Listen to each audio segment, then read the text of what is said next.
పితా పుత్ర పవిత్రాత్మ నామమున ఆమేన్. ఈరోజు వాగ్దానము ఇర్మియా గ్రంథము 31వ అధ్యాయము 16వ వచనము వరకు. ఏడవక ఊరుకొనుము, కన్నీళ్లు విడుచుట మా క్రియలు సఫలమగు. ప్రియమైన ప్రభు, ఈరోజు నేను నీ ముందుకు వచ్చి నా హృదయాన్ని నీకు అర్పిస్తున్నాను. ఈరోజు మీ పట్ల మా ప్రేమను, నమ్మకాన్ని మరియు కృతజ్ఞత వ్యక్తం చేస్తున్నాము. మీరు మాతో ఉన్నారని, మీరు ఎప్పటికీ మమ్మలను వదిలిపెట్టరని నమ్మకంతో ప్రార్థన చేస్తున్నాం. నీ ఆర్థిక పరిస్థితి, నీ ఆరోగ్య పరిస్థితి, మీ కుటుంబ పరిస్థితి చూసి ఏడవకూడదు. మనకు ఉన్న సమస్యల కోసం మనం ఎంత ఏడుస్తున్నా మన సమస్యలు తీరవు.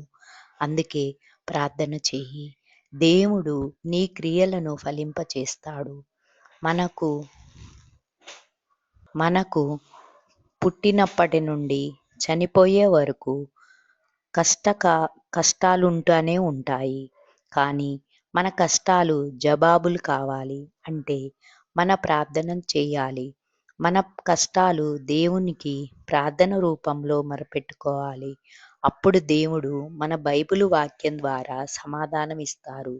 దేవుని నామంలో మన క్రియలు సఫలమవుతాయి.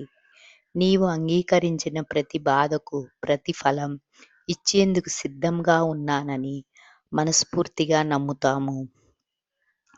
ప్రభు, నీ దయ వలన మనం ప్రతి కష్టాన్ని ఎదుర్కొనే శక్తిని పొందుతాము. మనం ఎన్ని కష్టాలు ఎదుర్కొన్నప్పటికీ నీ వాగ్దానాన్ని శ్వసించి నీ హస్తాన్ని అనుసరించుకుంటూ ముందు పోతాము. మా కన్నీళ్లను, మా బాధలను, మా శోకాలను తుడిచేస్తూ నీ పునర్జన్మన మరియు శాంతి అనుభవించాలనుకుంటున్నాము. ప్రభు, నీ దగ్గర నుండి వచ్చే శాంతి మరియు ఆశ మా జీవితాలను పునర్జించడానికి ప్రేరణ. మా జీవితాల్లో ఉన్న ప్రతి గాయం, ప్రతి శోకాన్ని పరిష్కరించి మీ ప్రేమను విశ్వసించి ముందుకు నడవడానికి మాకు శక్తినివ్వు. మేము నమ్ముతున్నాము. ఈ సమయంలో నీ దయ మరియు కనికరము మాకు దారి చూపుతాయి. నీ వాగ్దానంలో నమ్మకం ఉంచి మేము ప్రేమగా సాగిపోయే అవకాశం పొందగలుగుతాము. ప్రతి కష్టాన్ని, ప్రతి శోకాన్ని నీ ద్వారా పరిపూర్ణమైన పునర్జన్మన ఉంటుంది.